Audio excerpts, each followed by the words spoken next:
এরপরে একজন কমেন্ট করেছে, এএনএম কমপ্লিটের পর পোস্টিং কি বাড়ির কাছে হয়? দিদি বলছিলাম এএনএম এর পেনশন স্কিম কি আছে একটু বলো প্লিজ।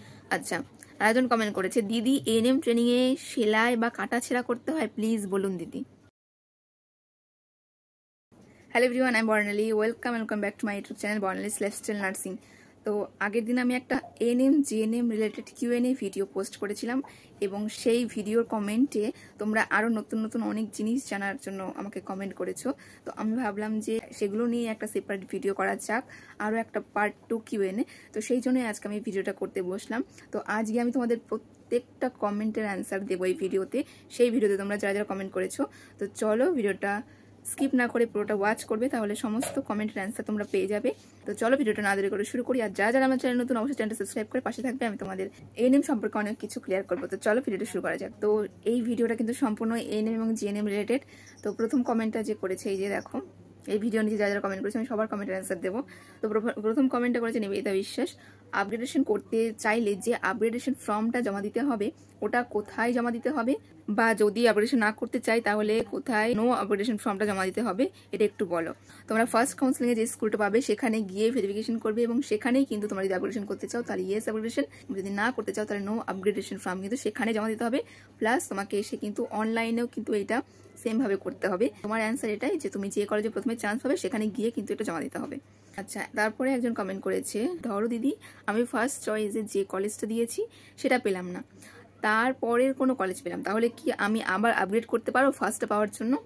তো তুমি যে কমেন্টটা করেছো তার উত্তরটা এটাই হবে যে হ্যাঁ, অবশ্যই তুমি আপগ্রেড করতে পারবে। কারণ আমি আগের ভিডিওতে বলেছিলাম যে তোমরা যখন ফার্স্ট কাউন্সিলিংয়ে কলেজ পাবে এবং যত নাম্বার কলেজটা পাবে, সেকেন্ড কাউন্সিলিংয়ে যখন তোমরা বসবে তখন কিন্তু ফার্স্ট কাউন্সিলিংয়ে যে কলেজটা পেয়েছিলে তার ওপরের কলেজগুলো পাওয়ার চান্স থাকে, নিচেরগুলো একেবারে পাওয়া যায় না। তো সেদিক থেকে দেখতে গেলে অবশ্যই তুমি কিন্তু যদি আপগ্রেডেশন করো তাহলে কিন্তু তোমার ফার্স্ট কাউন্সিলিংয়ে যে স্কুলটা পেয়েছিল তার ওপরের স্কুলগুলো অবশ্যই পাবে সেকেন্ড কাউন্সিলিংয়ে। এরপরে একজন কমেন্ট করেছে, দিদি এএনএম এর স্বামী বিবেকানন্দ স্কলারশিপ পাওয়া যায়? আমি নিজে এইচএস দেওয়ার পরে এক্সাম দিয়েছিলাম এবং সেখান থেকে চান্স আমি ট্রেনিং করেছি। তো সেক্ষেত্রে আমি তোমাদের বলি যে আমি যে স্বামী বিবেকানন্দ স্কলারশিপে কিন্তু একবার পেয়েছি, যেটা 3 বার পাওয়া যায় সেটা কিন্তু একবার পেয়েছি। কেন? কারণ আমি এএনএম এ ভর্তি হওয়ার সঙ্গে সঙ্গে কিন্তু কলেজে কিন্তু ভর্তি হয়েছিলাম এবং সেটার জন্য কিন্তু ফার্স্ট ইয়ারে যেহেতু ভর্তি হয়েছিলাম এবং সেটার জন্য কিন্তু আমি টাকাটা পেয়েছিলাম একবার 12,000 টাকা। এই যে স্বামী বিবেকানন্দ স্কলারশিপটা কিন্তু তোমরা একবার পাবে, মানে 12,000 টাকা, যেটা 3 বার পাওয়া যায় সেটা কিন্তু একবার পাবে। কারণ তুমি এই ট্রেনিংয়ে চলে এলে তোমার আর সেই কলেজটা কিন্তু রেগুলার করা হবে না। তো সেই জন্যই এই স্বামী বিবেকানন্দ স্কলারশিপটা কিন্তু একবারেই পাওয়া যাবে, সেটা ফার্স্ট ইয়ারে পেয়ে যাবে 12,000 টাকা। এবং এটার জন্য অবশ্যই তোমাকে এএনএম এর পাশাপাশি কিন্তু একটা যে কোনো কলেজে কিন্তু অ্যাডমিশন নিতে হবে, তবেই তোমরা পাবে। একজন কমেন্ট করেছে, বলছি আমি এএনএম করতে চাই, কাউন্সিলিংয়ে এএনএম জিএনএম দুটোই করলে কোনো প্রবলেম হবে না তো? এমন হবে না তো যে এএনএম এর নামই আসলো না? একটু এইটা বলো গো, এএনএম এবং জিএনএম দুটোই কাউন্সিলিং করাতে কি বেস্ট হবে? আমি আগের ভিডিওতেও বলেছি যারা যারা এএনএম করতে চাও অবশ্যই ফার্স্টে এএনএম স্কুলের নাম এবং তারপরে কিন্তু জিএনএম স্কুলের নাম দেবে, তাহলে কিন্তু কোনো প্রবলেম হবে না। তো এটাই অ্যান্সার তোমার। দিদি তোমার এএনএম ট্রেনিংয়ে হোস্টেলে থাকলে 2 ইয়ার্সে কত খরচ পড়বে? তো খরচ রিলেটেড ভিডিও আমি এর আগের ভিডিওতে দিয়েছি, আমি জানি না তোমরা কেন আবার কমেন্ট করেছো, হয়তো ভিডিওটা পুরোটা দেখোনি। তো আমি এখানে লিঙ্কটা দিয়ে দেবো ডিসক্রিপশনে, তোমরা প্লিজ আজকে গিয়ে চেক আউটটা একবার করে নেবে, যাদের যাদের জানার ইচ্ছে যে আমার 2 বছর গভর্নমেন্ট থেকে এএনএম ট্রেনিং করতে কত টাকা লেগেছে তাদের জন্য। দিদি আমার লেফট হ্যান্ডের একটা আঙুল কাটা আছে, আমার কি এএনএম হবে? প্রবলেম হওয়ার তো কথা নয়। এবার তোমাদের মেডিকেল ফিটনেস সার্টিফিকেট যখন তোমরা করবে সেখানে যদি ডক্টর ফিট লিখে দেয় তাহলে কিন্তু কোনো প্রবলেম হবে না, ফিট লিখতে হবে তবেই। আমার তো মনে হয় না কোনো প্রবলেম হবে বলে। এবার ভ্যারি করছে কোন আঙুলটা কাটা তার উপর। আর একজন কমেন্ট করেছে, দিদি চয়েস ফিলিংয়ে কি শুধু এএনএম চুজ করেছিলে? তো এটার জন্য আমি বলবো যে আমি যখন চয়েস ফিলিং করেছিলাম তখন কিন্তু প্রথম সারিতে যতগুলো এএনএম স্কুলের নাম ছিল সমস্ত দিয়েছিলাম এবং শেষের দিকে হয়তো কিছু জিএনএম স্কুলের নাম ছিল, শুধুমাত্র গভর্নমেন্ট যেগুলো স্কুল সেগুলোই ছিল। আচ্ছা, আর একজন কমেন্ট করেছে, কাছাকাছি কলেজ পেলে বাড়ি থেকে করতে পারবো তো এএনএম? অবশ্যই পারবে, কেন পারবে না? তুমি যদি তোমার বাড়ির কাছে কলেজটা পাও তাহলে তোমাকে হোস্টেলে থাকার দরকার নেই, তোমরা কিন্তু বাড়ি থেকে যাওয়া আসা করতে পারবে। তো এই কমেন্টটা আমাকে অনেকে করেছে, দিদি হোস্টেল কি ম্যান্ডেটরি, হোস্টেল কি থাকতে হবে? তো তাদের জন্য বলবো যে না, হোস্টেল ম্যান্ডেটরি নয়, বাড়ির কাছে কলেজ হলে তুমি কিন্তু বাড়ি থেকে করতে পারবা। প্রিয়া বসাক আর একটা কমেন্ট করেছে, দিদি এএনএমদের কতক্ষণ কাজ করতে হয়, কত আওয়ার্স? তুমি চাকরি পাওয়ার পর, মানে আমাদের এখন কিন্তু সকাল 9টা থেকে 3টে পর্যন্ত ডিউটি, আর কখনো কখনো মিটিংয়ের জন্য দেরি হয়েই যায়। দিদি বলছিলাম এএনএম এর পেনশন স্কিম কি আছে একটু বলো প্লিজ। তো এর উত্তরে বলবো, এর আগে একটা নোটিশ বেরিয়েছিল যে 2011 সাল কি 12 সালের পর থেকে যারা এএনএম জব পাবে তাদের ক্ষেত্রে আর পেনশনটা হবে না, এরকম নোটিশ পাবলিশ হয়েছিল, কিন্তু এটা সম্পূর্ণভাবে এখনো অ্যাপ্লাই করা হয়নি। তো এখনো পর্যন্ত কিন্তু পেনশন যে স্কিমটা আছে সেই পেনশনটা কিন্তু অবশ্যই পাওয়া যায়। আর যদি এই যে নোটিশটা পাবলিশ হয়েছিল এটা পুরোপুরিভাবে ডিক্লেয়ার হয়ে যায় তাহলে কিন্তু আর পাওয়া যাবে না, কিন্তু এখনো পর্যন্ত পায়। আচ্ছা, আরেকজন কমেন্ট করেছে ওপেন থেকে গ্র্যাজুয়েশনের এক্সামগুলোও কি দেওয়া যাবে না? সানডে স্যাটারডে করে এক্সাম হয়, এটা একটু বলবে প্লিজ। আচ্ছা দেখো, আমি এর আগের দিন ভিডিওতে বলেছিলাম যে এএনএম এর পাশাপাশি আর কোনো রেগুলার কোর্স বা কোনো কিছু করা সম্ভব নয়, এবং তোমরা আমাকে শুনতে চেয়েছো যে ওপেন থেকে করতে পারবে কিনা। তো সেক্ষেত্রে বলি, আমি এটা একটু ক্লিয়ার না করে তোমরা হয়তো বুঝতে পারছো না। দেখো, আমাদের যখন ট্রেনিং পিরিয়ড হয় তখন কিন্তু ফার্স্ট ইয়ার এবং সেকেন্ড ইয়ারে মিলিয়ে 28 মানে ফার্স্ট ইয়ারে 28টা ছুটি এবং সেকেন্ড ইয়ারে 28টা ছুটি থাকে। এবার তুমি যদি সেখান থেকে ছুটি নিয়ে নাও, সেখান থেকে কিন্তু তোমাকেই ম্যানেজ করতে হবে, এবং এই 28টা ছুটি দিয়ে কিন্তু তোমার পুরো বছরটা কাটাতে হবে। এবং এই ছুটিগুলো কিন্তু তুমি তোমার নিজের ইচ্ছে মতো নিতে পারবে না। যেমন আমরা চাকরিতে আমাদের ইচ্ছে মতো ছুটিগুলো নিচ্ছি, তেমনভাবে কিন্তু নিতে পারবা না। যখন তোমাদের প্রিন্সিপাল ম্যাম তারা যখন চাইবে তখনই কিন্তু ছুটি পাবে, না হলে কিন্তু ছুটি তোমরা পাবে না। তো এই ক্ষেত্রে বলে রাখি, ধরো ট্রেনিং পিরিয়ডে তোমার যখন ওয়ার্ড ডিউটি চলছে তখন যদি তুমি একটা ছুটি নিয়ে নাও এক্সামের জন্য, তখন কিন্তু তোমাকে সেই ওয়ার্ড ডিউটিটা কভার করতে হবে, এবং সেই কভার করাটা অনেকটা ডিফিকাল্ট হয়ে যাবে। প্রথম যখন ট্রেনিংটা শুরু হবে প্রথমের দিকে কিন্তু ক্লাস, এবং তারপর থেকে কিন্তু 4-5 মাস পর থেকে কিন্তু ডিউটি থাকবে, এবং সেই ডিউটিতে তুমি যদি কোনোদিন ছুটি নিয়ে নাও তাহলে কিন্তু তোমাকে সেই ডিউটি কিন্তু মেক আপ করতে হবে, মানে পরে কিন্তু আবার তোমাকে একা একা ডিউটি করে সেটাকে ফিল আপ করতে হবে। তো আমি বলতে পারি যে এটাও কিন্তু সম্ভব নয়, ওপেন থেকে গ্র্যাজুয়েশনটা করাটাও সম্ভব নয়। এবার তোমাদের কলেজের উপর নির্ভর করছে তারা ছাড়বে কি ছাড়বে না, কিন্তু আমাদের কলেজ থেকে ছাড়তো না, অনেক এমার্জেন্সি হলে কিন্তু ছাড়তো। আচ্ছা, আরেকজন কমেন্ট করেছে এএনএম কলেজের নামগুলো কিভাবে পাবো যদি আগে থেকে দেখে রাখতে চাই।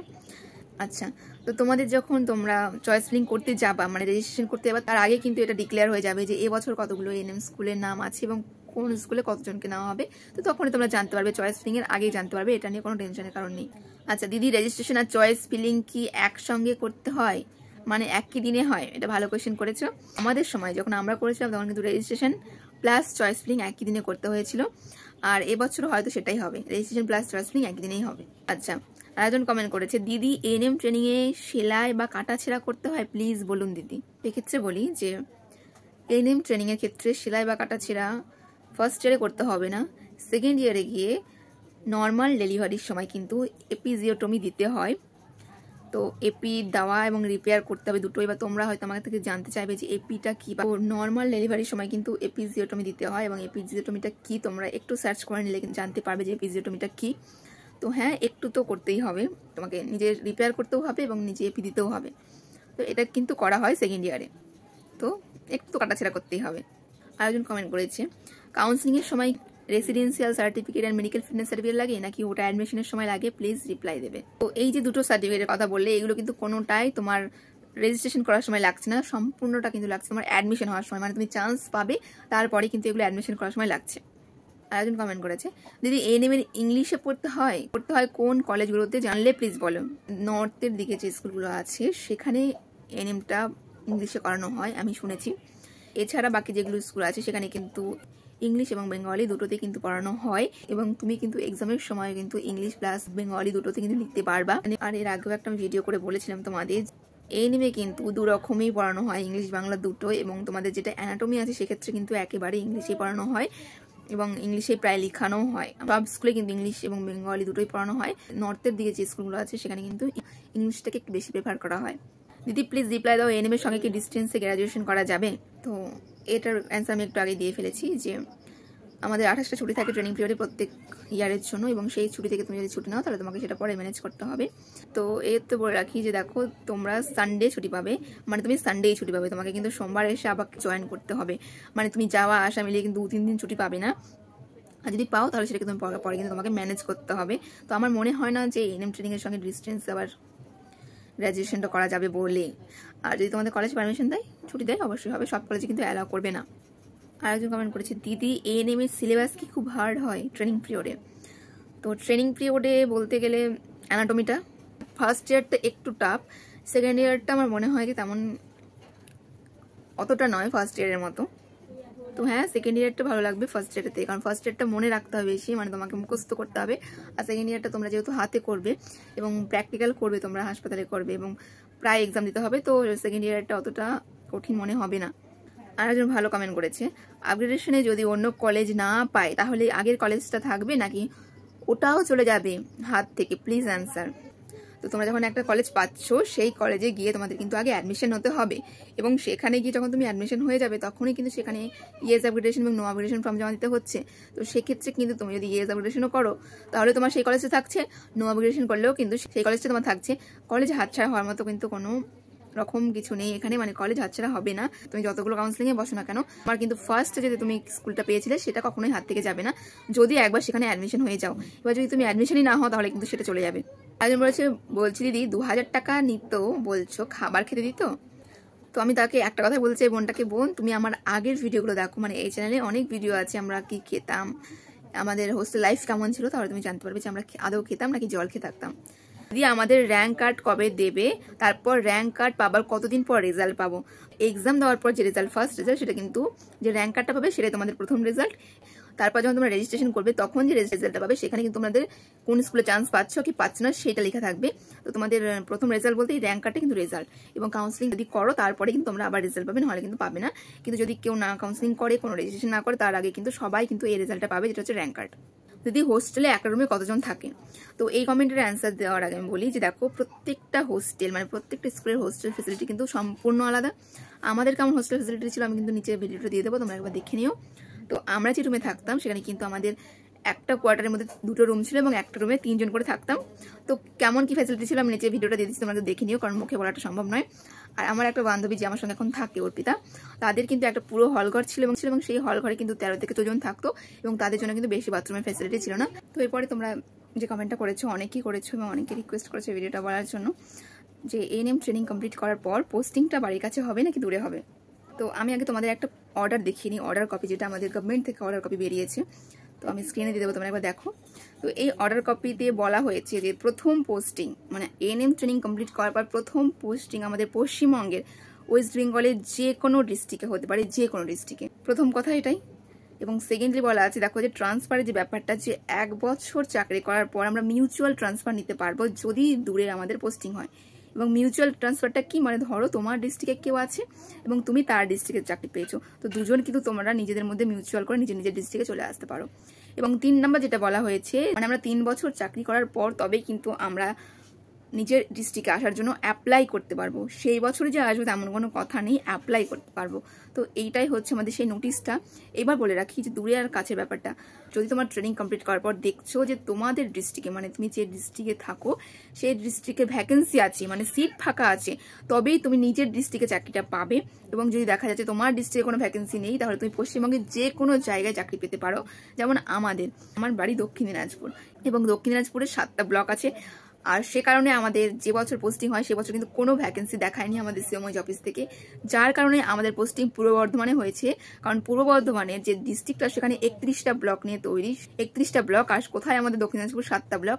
তো সেই জন্যই আমাদের দক্ষিণ দিনাজপুর থেকে পূর্ব বর্ধমান ভ্যাকেন্সি প্রচুর ছিল। সেই জন্য আমাদের যে বছর আমরা পোস্টিং হয়েছে সে বছর কিন্তু বেশিরভাগ দক্ষিণ দিনাজপুরের মেয়েকে কিন্তু পূর্ব বর্ধমানে পোস্টিং দিয়েছে। তো এটাই তোমাদের ভিডিওতে আমি ক্লিয়ার করলাম যে যদি ভ্যাকেন্সি থাকে তবেই তুমি নিজের ডিস্ট্রিক্টে চাকরি পাবে প্রথম বছর, আর যদি ভ্যাকেন্সি না থাকে তাহলে অবশ্যই তোমাকে দূরে যেতে হবে।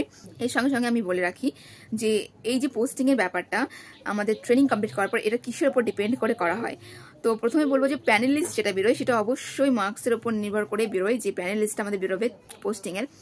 কিন্তু পোস্টিংটা কোথায় হবে, দূরে না কাছে, এইটা কিন্তু কোনো রকম নাম্বারের উপর ডিপেন্ড করে না, শুধুমাত্র ভ্যাকেন্সির উপর ডিপেন্ড করে। তো এটাই। তো এই কমেন্টের অ্যান্সারও দিয়ে দিলাম, ওটা অনেক বোন আমাকে রিকোয়েস্ট করেছিল বলার জন্য। এই ভিডিওর নিচে যে কমেন্টগুলো ছিল প্রত্যেকটা অ্যান্সার দিয়ে দিয়েছি।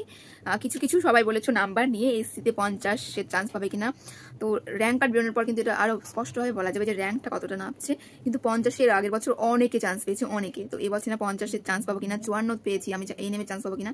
আগের বছর 54-তে পেয়েছে, 55-তে পেয়েছে, 50-এ পেয়েছে। আমি বলেছি এবছর কি হবে সে র্যাঙ্ক কার্ড বেরোনোর পর ভালো করে আরও বোঝা যাবে যে আমি অনেকে লিখেছো 50 পেয়েছো কিনা। তো আমি এতদিন যাদের রিপ্লাই দিইনি এই জন্যই দিইনি যে যখন আমি মানে ভিডিওটা করবো তাহলে আমি খুঁজে পাবো না ভিডিওর এই কমেন্টগুলো। তো সেই জন্য এখন আমি সঙ্গে সঙ্গে কিন্তু এখানে লাভ রিয়াক্টগুলো দিচ্ছি, প্লাস আমি ভিডিওটা করছি।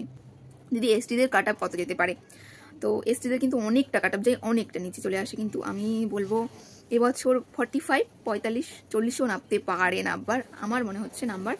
তো হ্যাঁ, এদিকে আরও একটা বোন বলেছে 52-তে চান্স পাবো কিনা। এসসি আশা একদম ছিল না, র্যাঙ্ক কার্ড বেরোনোর পর তোমরা নিজেদের র্যাঙ্ক দেখে নিজেরাই বুঝতে পারবে যে তোমরা চান্স পাবে কিনা। তো একটা চান্স আছে আমার মনে হচ্ছে। বোনটা বলেছে যে তার 55 নাম্বার এবং সে এনএম করতে চায় এবং সে কীভাবে চয়েস পিক করবে এটাই বলেছে। তো আমি বলবো অবশ্যই এনএম কলেজগুলো প্রথমে দেবে, তারপরে জিএনএম কলেজগুলো দেবে, তাহলে একটা চান্স আছে পাওয়ার। আরেকজন কমেন্ট করেছে দিদি এনএম অস ডিটেলস একটা ভিডিও দিও প্লিজ। মানে বুঝলাম না কমেন্টটা, এনএম অস ডিটেলস বলতে তুমি কি বলতে চাইছো? সিলেবাস বলতে চাইছো নাকি আমাদের ওয়ার্ক প্রেশার কেমন থাকে, কাজ কেমন হয়, এগুলো বলতে চাইছো? তো আমাকে একটু ভালো করে কমেন্ট করো, আমি অবশ্যই ভিডিও দেবো। যে দিদি ওয়েস্ট বেঙ্গলে তোমার জানা কিছু ভালো গভর্নমেন্ট জিএনএম কলেজের নাম নিয়ে একটা ভিডিও দিতে। আমি তো জিএনএম কলেজে আমি কখনো ভিডিও দিইনি, তোমরা যখন বলছো আমি একটু চেষ্টা করেই দেখবো। আমার অনেকে জানা আছে জিএনএম কমপ্লিট করে সিএইচও জব করছে, আমি চেষ্টা করবো তোমাদের সঙ্গে ভিডিওটা তুলে ধরার। আগের ভিডিওতে তোমরা যা যা কমেন্ট করেছো আমি প্রত্যেকের অ্যান্সার দিয়েছি এই ভিডিওতে। তো এরপরে যদি আর কিছু জানার থাকে তাহলে তোমরা অবশ্যই কমেন্ট করে জানাবে। তো চলো এবার ইনস্টাগ্রামে আমাকে অনেকদিন ধরে মেসেজ করে যাচ্ছে, আমি রিপ্লাই দিতে সেভাবে পারছি না সবাইকে। তো এবার একটু ইনস্টাগ্রাম থেকে ঘুরে আসা যাক, সেখানকার কিছু অ্যান্সার দিয়ে আমি আজকে ভিডিওটা শেষ করবো। তো এখানে আরও কমেন্ট করেছে দিদি আমি 60 পেয়েছি, তাহলে আমার কি হবে? অবশ্যই একটা চান্স আছে। আর অনেকে আমাকে জিজ্ঞেস করো দিদি একটা কোয়েশ্চেন আছে করবো তোমাকে, প্লিজ রিপ্লাই। অবশ্যই তোমরা কিন্তু তোমাকে কমেন্ট করতেই পারো, জিজ্ঞেস করতে পারো, আমি সময় মতো তোমাদের সমস্ত অ্যান্সার কিন্তু দিয়েই দিই। পেনশনের ব্যাপারটা তোমাদের বলেছি, এটা নিয়ে অনেকে কমেন্ট করেছে। এরপরে কিন্তু তোমরা অনেকে আমার কাছ থেকে আমাদের যে ডিউটি আছে এএনএম ডিউটি সম্পর্কে অনেক কিছু জানার জন্য কমেন্ট করেছো। যেমন এখানে প্রেগনেন্ট মাদারদের নিয়ে অনেক কিছু জিজ্ঞেস করেছো। তো আমি এটা তো এএনএম জিএনএম এর সঙ্গে যাচ্ছে না, এটা সম্পূর্ণ এএনএম এর উপর যাচ্ছে। তো তোমরা এএনএম জবটা নিয়ে যত কোয়ারি আছে সমস্ত কিছু কিন্তু আমাকে কমেন্ট করে জানাতে পারো, আমি অবশ্যই তোমাদের সঙ্গে কিন্তু সেইটা নিয়ে একটা সেপারেট ভিডিও করে নেবো। তোমাদের জবের ব্যাপারে কি কি জানার আছে এএনএম সম্পর্কে, তো তোমরা সেটা নিয়ে কমেন্ট এক্সট্রা করে করতে পারো এই ভিডিওর নিচে। আচ্ছা, এর আগে আমি একটা ভিডিও দিয়েছিলাম যে এএনএম দিদিদের লাইফটা এমনই হয়। ওখানে আমি যে লেখাটা পড়েছিলাম সেখানে বলেছিলাম যে আমার সদ্য বিয়ে হয়েছে এমন তেমন। তো আমি কিন্তু সেই ভিডিওটার শেষে বলেছিলাম যে ভিডিওটা আমার নয়, রিয়া তরফদার বলে একটা দিদির লেখা আমি ফেসবুকে পেয়েছিলাম, সেটাই আমি পড়ে তোমাদের সঙ্গে তুলে ধরেছিলাম। তো সেইখানে আমাকে অনেকে কমেন্ট করেছো দিদি তোমার কি বিয়ে হয়ে গেছে, দিদি আমার রিকোয়েস্টটা রাখো, তোমার যদি হাজবেন্ড থাকে তাহলে আমাদেরকে দেখাতে হবে প্লিজ দিভাই। তো আমার বিয়ে হয়নি, আমি সেইটা শুধুমাত্র একটা লেখা পড়েছিলাম। আর যারা এরকম বলেছো দিদি তোমার বিয়ে হয়ে গেছে আমাদেরকে দেখাও, তো আমার সেরকম কিছু হয়নি। অনেকে জিজ্ঞেস করেছো যে বোলপুরটা এবার থাকবে কিনা, তো যদি থাকে আমি অবশ্যই তোমাদের সঙ্গে শেয়ার করবো, অবশ্যই শেয়ার করবো। আচ্ছা, এরপরে তোমরা আমার পার্সোনাল লাইফ নিয়ে অনেক কিছু জানার জন্য কমেন্ট করো এবং আমার ইউটিউব রিলেটেড আমি টাকা পাই কিনা, ইউটিউব থেকে ইনকাম করি কিনা, কিভাবে ইউটিউবে আসা, এইসব নিয়ে অনেকে জানতে চেয়েছো। তো তাদের উদ্দেশ্যে বলবো আমার যেদিন চ্যানেলে 10,000 সাবস্ক্রাইবার কমপ্লিট হয়ে যাবে সেদিন আমি সম্পূর্ণ একটা কিউএনএ ভিডিও আনবো। আমার লাইফে তোমরা যা যা জানতে চাও আমি সমস্ত কিছুর অ্যান্সার দেবো, প্লাস আমার ইউটিউব রিলেটেড তোমরা যা যা জানতে চাও সমস্ত কিছু অ্যান্সার আমি দেবো যেদিন আমার 10,000 সাবস্ক্রাইবার হয়ে যাবে। আমি তোমাদের সঙ্গে কথা দিচ্ছি আজকের ভিডিওতে আমি অনেক কিছু শেয়ার করবো, আর অবশ্যই আমার লাইফে অনেক কিছু আছে তোমাদের সঙ্গে শেয়ার করার মতো। ইনস্টাগ্রামের কিছু কমেন্টের অ্যান্সার দিয়ে দেবো। দিদি নার্সিং কোর্সের সময় নাকে পড়তে দেয়? তো তার আগে আমি একটা কথা বলি, আমাকে দেখো আমার নাকের কানের তো তাও দেখো তোমরা, যখন কোথাও ঘুরতে চাই তখন পড়ি, কিন্তু নাকটা দেখেছো তো নেই। ট্রেনিং পিরিয়ডে গিয়ে যখন খুলেছিলাম তারপরে আর পড়া হয়নি, আর এটা বন্ধ হয়ে গেছে, আর হবে না, নতুন করে আবার সমস্ত কিছু করতে হবে। তো না ট্রেনিং পিরিয়ডে না নাকে না কানের না নেল পলিশ না আংটি কিচ্ছু পরা যাবে না, না শাখা পলা কিচ্ছু না। তো এটা তোমার অ্যান্সার যারা আমাকে কমেন্ট করেছিলে। আচ্ছা, সবার কিন্তু বেশিরভাগ এটাই কমেন্ট বা এটাই তোমরা আমাকে ইনস্টাগ্রামে যেটা বলেছো একটুই বলেছো, এটাই সঙ্গীতা বলে একজন কমেন্ট করেছো, দিদি আমি ফার্স্ট ইয়ারে পড়ি, আমি যদি এবছর চান্স পেয়ে যাই তাহলে কি আমি কন্টিনিউ করতে পারবো কলেজটা? তো তাদেরকে বলবো যে না, কোনোভাবেই সম্ভব না। আমি কিন্তু আগেও ভিডিও করেছি, এএনএম ট্রেনিংয়ের সঙ্গে তুমি আর কলেজটা করতে পারবে না। তো আমার সঙ্গে ট্রেনিং করেছে অনেকে আছে যাদের সেকেন্ড ইয়ার চলছিল, তারা কিন্তু একটা ইয়ার আর করতে পারেনি কমপ্লিট, তার জন্য তাদেরকে আবার নতুন করে অ্যাডমিশন হতে হয়েছে ট্রেনিংয়ের পরে। তো চলো অনেক কমেন্টারি আজকে রিপ্লাই দিয়ে ফেলাম, আর অনেক লেন্দি হয়ে গেছে ভিডিওটা। তো চলো আজকের মতো ভিডিওটা এখানে শেষ করছি। এরপরেও যদি কারো কিছু জানার থাকে অবশ্যই কমেন্ট করে জানাবে, আর সাবস্ক্রাইব করতে একদম ভুলবে না। আর খুব ইন্টারেস্টিং একটা ভিডিও আসতে চলেছে খুব তাড়াতাড়ি। আমার যেটা তোমরা জানতে চেয়েছো আমার লাইফ নিয়ে, আমার ইউটিউবে ইনকাম নিয়ে সমস্তটা বলবো। 10,000 সাবস্ক্রাইবারটা কমপ্লিট হয়ে দাও, আমি একটা সেপারেট করে কিউএনএ ভিডিও তোমাদের সঙ্গে শেয়ার করবো। তোমাদের যত কমেন্টস সেখানে তুমি করতে পারো, আমি সমস্ত কিছু রিপ্লাই দেবো। তো চলো টাটা, দেখা হচ্ছে অন্য কোনো ভিডিওতে। সবাই ভালো থেকো, সুস্থ থেকো। আর রেজাল্ট কিন্তু তোমাদের খুব তাড়াতাড়ি আউট হবে, আমার যেটা মনে হচ্ছে। আগস্ট মাস তো শেষ হতে চললো, সেপ্টেম্বরের সেকেন্ড কি থার্ড উইকের মধ্যে কিন্তু আমার মনে হচ্ছে তোমাদের রেজাল্টটা কিন্তু পাবলিশড হয়ে যাবে। তো অনেক কমেন্টের অ্যান্সার দিয়ে ফেলেছি আর অনেক লেন্দি হয়ে গেছে ভিডিওটা। তো চলো টাটা, দেখা হচ্ছে অন্য কোনো ভিডিওতে।